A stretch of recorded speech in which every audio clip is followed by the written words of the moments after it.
Kiai Haji Muhammad Ridwan yang kami hormati, pengasuh Pondok Pesantren Al-Mizan Panongan Pun Mamang. Alhamdulillah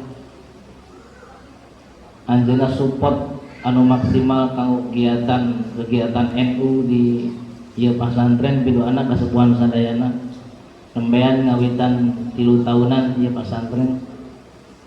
Tadi tos di guarsa gede ku amaman naroskeun nahan nami Al-Mizan sami di wartoskeun yen nami Al-Mizan nu aya di Panongan di dieu nyandak di sepuh Mbah Muzani dan Al-Mizan. Yang kami muliakan Ketua PC Ansor Kecamatan, Ketua PCGP Ansor Kabupaten Majalengka yang sangat kami banggakan, sahabat Cece Asmiadi, yang dengan kesibukannya beliau bisa menyempatkan hadir di hadapan kita. Ketua PCGP Ansor Demisioner Kecamatan J7, orang tua saya sekaligus guru saya Pak Amin sudah bisa di hadapan kita semua, dan alhamdulillah kebanggaan juga instruktur bisa hadir, Gus Hadik, alhamdulillah. Yang kami hormati juga mewakili Satkorcap hadir di hadapan kita semua, Wakasat. Terima kasih Wakasat sudah bisa hadir di hadapan kita semua. Semua Banom NU Kecamatan J7, baik itu Muslimat, Fatayat, Ibnu, IPPNU, dan juga sahabat-sahabat dari perwakilan organisasi kepemudaan yang ada di Kecamatan J7 telah hadir juga. Dari Banom NU, dari Lesbumi juga ada, dari Pagar Nusa hadir juga, kemudian FKPPI terima kasih sudah bisa hadir bersama kita, dan tidak bisa kami sebutkan satu persatu para undangan yang hadir pada saat ini. Dan juga tidak lupa pula yang kami banggakan, sahabat-sahabat calon kader Ansor yang hari ini sudah siap untuk digembleng di kawah Chandra di Muka, berproses seperti halnya seekor kepompong, ulat bulu yang jijik, yang gatal, yang tidak semua orang mau menyentuhnya, karena dia mau berpuasa dikurung dalam satu ruangan. Dia tidak bersentuhan dengan dunia luar, dia tidak makan, dia digembleng dari seekor ulat bulu yang menjijikkan berubah menjadi sebuah kupu-kupu yang tadinya tidak punya sayap bisa terbang tinggi. Ini sebuah filosofi besar buat kita semua yang hadir dengan penuh ketulusan. Saya mengikrarkan diri mau menjadi kader Ansor. Ini sebuah kebanggaan. Kang Cece, perlu kami sampaikan bahwa saya dulu di kepengurusan PC Ansor di jajaran wakil sekretaris, kemudian melanjutkan mandat orang tua saya Pak Amin untuk meneruskan perjuangan di Kecamatan J7, punya misi yang mungkin bisa dikatakan menurut orang dianggap sederhana, tapi perjuangannya agak lumayan, agak tua. Di kita ini banyak yang sindrom NU. Secara amaliyah di kita semuanya amaliyahnya NU. Kunut juga biasa sama, tahlilan debaan juga sama. Tapi ketika berbicara NU secara struktural muncul sebagai wadah organisasi besar NU, kelihatannya di kita masih sindrom, yang pada akhirnya akan sangat mudah basis yang sangat banyak ini diculik oleh kelompok-kelompok lain. Bahkan ketika saya coba inventarisir berapa banyak sih kader NU lulusan pesantren-pesantren yang ada di Kecamatan J7, ternyata Kang Cece sangat banyak sekali. Dan sudah diyakini mereka rata-rata yang masuk pesantren pasti gurunya NU. Jarang dan sangat sedikit sekali pesantren yang bukan NU. Rata-rata di kecamatan itu bisa dibilang 99% lulusan pesantren ya rata-rata gurunya NU. Tapi ketika kembali ke rumahnya masing-masing, mereka tidak pede mengatakan bahwa saya adalah NU. Ya, amaliyahnya NU, tapi tidak pede mengatakan bahwa saya adalah NU. Sehingga kekhawatiran yang seperti inilah yang justru dimanfaatkan oleh kelompok-kelompok Islam radikal, kelompok Salafi Wahabi. Yang paling mengerikan kan Cece, ketika saya bersama keluarga saya berusaha menarik anak-anak masuk ke pesantren-pesantren NU, orang tua itu sangat apresiasi. Oh, ternyata NU itu kitabnya banyak. Dia mendengar dongengnya Kiai Balap yang menyebutkan nama-nama kitab A. Apakah betul nama-nama kitab itu ada di pesantren? Betul, ada di pesantren. Kalau mau ngaji kitab guru-guru kita yang sudah pesantren berpuluh-puluh tahun, silahkan habiskan itu kitab yang berlemari-lemari. Makan banyak biaya, mungkin banyak habis beras berapa kintal. Tapi rata-rata guru-guru kita yang punya keilmuan tinggi tidak dimanfaatkan dengan baik. Paling banter ngajar ngajinya ya rata-rata ngajar ngaji Iqra. Paling banter rada tinggi ya Safinah, masuklah. Kemudian Qadrul Ghais yang sedang-sedang, begitu naik sedikit di usia SMA pensiun semua. Sudah alergi ngaji. Betul kan? Betul kan? Itu realitas yang ada di kita. Ini realitas. Kalau seperti ini, guru-guru kita itu ilmu yang sudah dikaji sedemikian banyak, ya kapan mau kita dapatkan ilmunya? Inilah NU, generasi muda Ansor lah yang harus mempromosikan. Inilah kiai-kiai kita. Kenapa mereka harus lebih berfatsun kepada sosial media yang membuka YouTube lalu dijadikanlah sebuah rujukan? Bahkan akhirnya guru ngaji mereka sendiri yang ada di kampungnya ya dianggap syirik, dianggap kafir, dan dianggap bid'ah. Padahal dia belajar wudhu, belajar sholat itu ya dari mereka. Ini sebuah kritik bagi kita.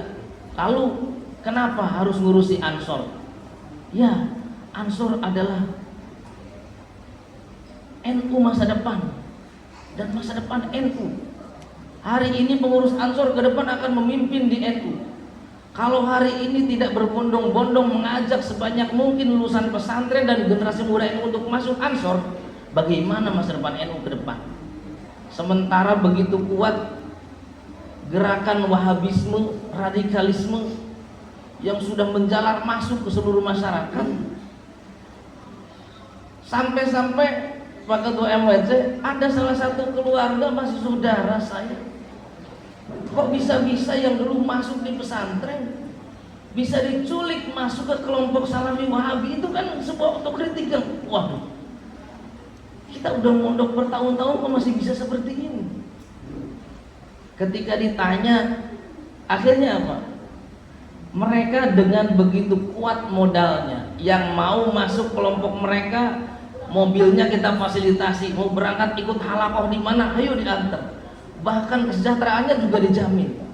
Sehingga ya akhirnya mereka dengan mudah ditarik kelompok-kelompok Islam garis keras. Ditambah NU-nya kita sindrom. Kita tidak pede untuk mengatakan saya NU, saya Ansor, saya Ibnu. Tidak pede. Seolah menjadi hal yang tabu. Kalau kita berjas hijau, kalau kita berloreng-loreng, masih tabu di masa. Harusnya kita bangga. Yang ngejaga tahlilan itu ya kita yang loreng-loreng ini. Yang ngejaga tahlil, yang ngejaga debaan itu yang jas hijau ini. LDII saja yang jumlahnya hanya satu keluarga pasang plang, hanya satu keluarga jumlahnya. Sedangkan NU jamaahnya rata-rata setiap pimpinan musola, alhamdulillah kesepuhan Mbah Albe Mujani di sini yang putranya semua menjadi tokoh agama di tiap blok Sepanongan itu ya hampir mayoritas keluarga besar di sini semua. Ketika yang lain pede padahal jumlah mereka sedikit tapi lantang, kelihatannya besar. Padahal NU jamaahnya lebih banyak. NU jamaahnya lebih banyak. Mereka tidak pede mengatakan saya NU. Kita coba cek se-Kabupaten Majalengka, berapa yang ada plang NU. Mungkin hanya PC-nya ke PAC, MWC, nggak ada itu plang NU. Orang mau nyari NU di mana juga PAC. Lah kenapa kita punya jamaah banyak loh, pede.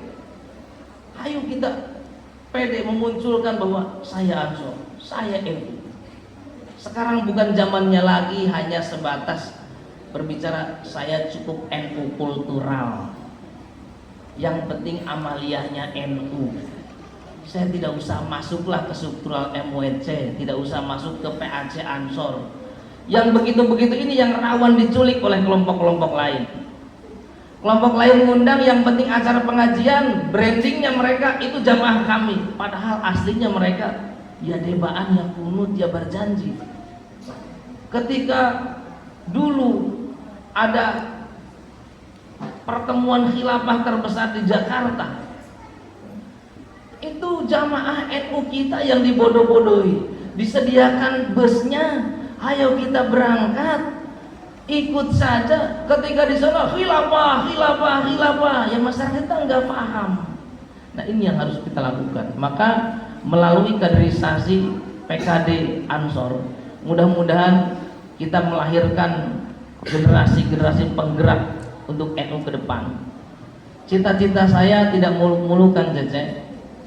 Ketika diberikan mandat untuk melanjutkan tugasnya Pak Amin, Ketua PAC Ansor demisioner, saya mencoba mengkonsolidasi. Kebetulan saat itu saya pendamping desa, koordinator pendamping desa sekecamatan C7, 7 tahun ngurusin desa, konsolidasi. Kalau tugasnya ya digaji negara, kerjanya konsolidasi, nyari di mana kiai NU sebenarnya, di mana basis NU, di mana basis kelompok lain. Pemetaan yang saya lakukan, pendekatan ke ustadz-ustadz NU, yang saya dorong agar anggaran negara berpihak terhadap warga NU. Ayo bangun yuk madrasah, didorong seperti itu. Dan yang dilakukan adalah konsolidasi itu membuahkan hasil. Saya tarik semua kader-kader NU lulusan pesantren. Udahlah, nggak usah lagi cerita bahwa saya cukup NU kultural, bukan zamannya. Yang tadi saya bilang LDI saja pasang plang, masa kita tidak pede? Ayo masuk Ansor. Masuk Ansor Kang Cece, pengurus PAC. Dulu saya di pengurus PAC, jumlah pengurus ya tidak terlalu banyak. Pengurus PAC untuk ngurusi sekabupaten. PAC Ansor sekecamatan J7 jumlahnya 52 orang. Rata-rata per desa berapa, semua dikasih jas, semua gratis. Kenapa? Karena kubu-kubunya sudah ada kendali di kita. Pak Kubu, selesaikanlah ini. Buat PKD cukup 2 kepala desa modalin untuk kegiatan itu, selesai. Kita harus seperti itu. Nah ketika saat ini PKD, pada awal PKD pertama kita sudah membentuk PAC, saat ini adalah momen kita untuk memperkuat ranting-ranting Kang Cece. Muluk-muluk tidak. Saya hanya minta ada 5 orang kader terbaik NU masuk menjadi pengurus ranting. Dari 5 orang itulah bisa mungkin menghasilkan 5.000 orang. Mereka lah motor penggeraknya. Saya ingin mencetak setiap desa 5 orang kader terbaik NU untuk masuk di Ansor. Jadikan mereka pengurus ranting. Dari 5 orang itulah nanti yang akan menghidupkan jamiah ke-NU-an. Anak muda diraih semua. Yuk kita adakan kajian khusus anak muda. Gaya mau modelan Gus Miftah boleh, mau modelan apa juga boleh, mau model nada dan dakwah juga siap. Yang penting kita apa? Yang penting kita menggarap generasi muda, jangan sampai diculik kelompok lain.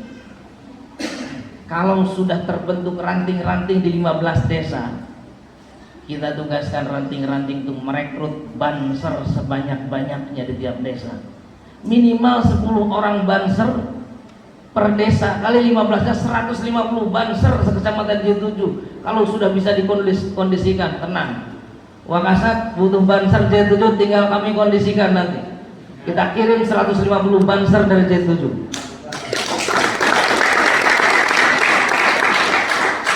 Bahkan ada lagi orang merasa tidak pede ketika berjaket loreng Ansor, berjaket loreng Banser penjaga ulama.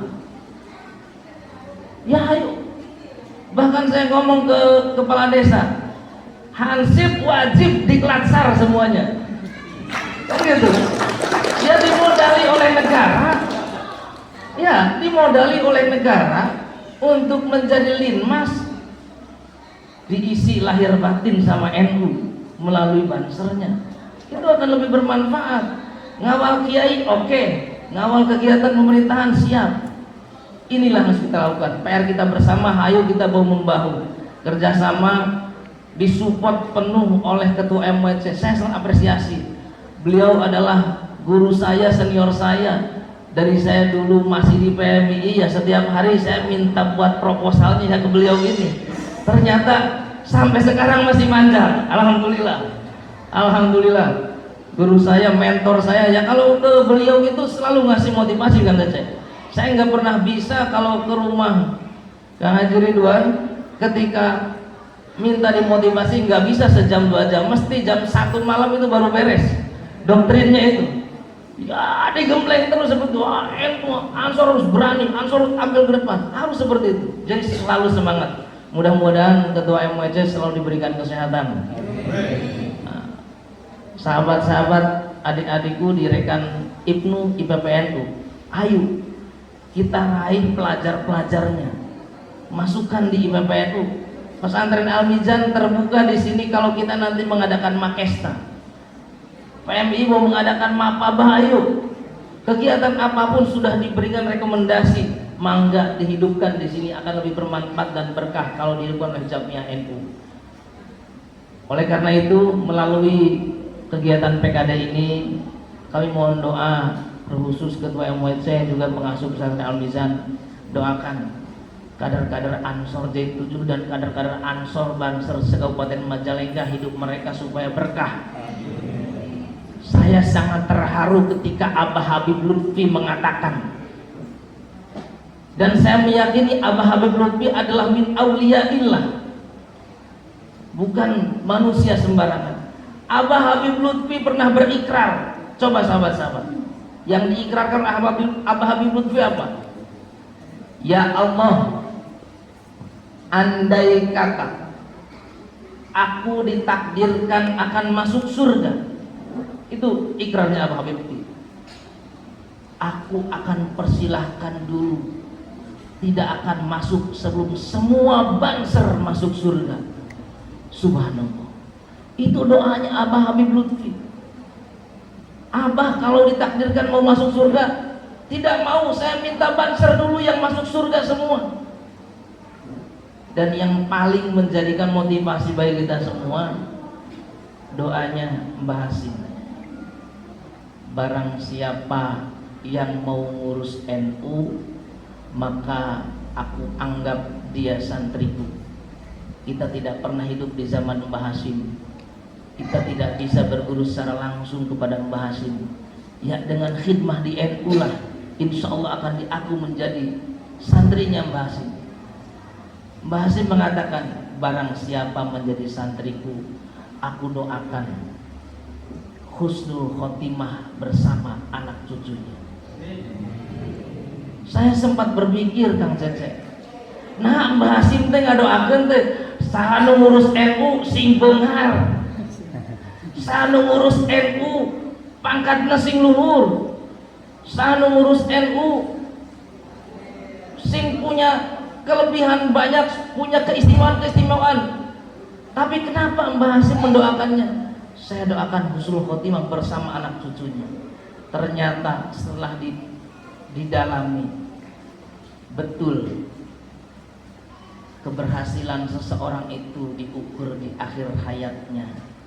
Ketika orang mampu hidupnya di akhir hayat husnul khotimah, maka dia adalah orang yang paling berhasil hidup di dunia. Yang nyantri seumur hidup, kalau matinya husnul khotimah, ya gagal dia.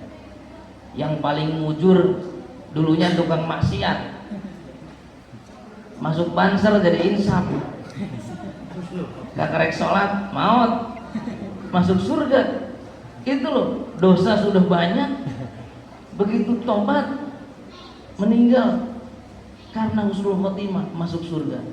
Nah, ini Mbah Hasim, mudah-mudahan dengan kita hikmah, alhamdulillah berbangga, muslimat fatayatnya di Panongan luar biasa, luar biasa. Ansornya, bansernya juga ke depan harus lebih banyak lagi, harus kita cetak lagi kader-kader muda NU yang berkualitas. Itu saja mungkin yang bisa kami sampaikan. Sekian, terima kasih atas segala perhatian. Mohon maaf atas segala kurangan. Akhirul kalam, wassalamualaikum warahmatullahi wabarakatuh.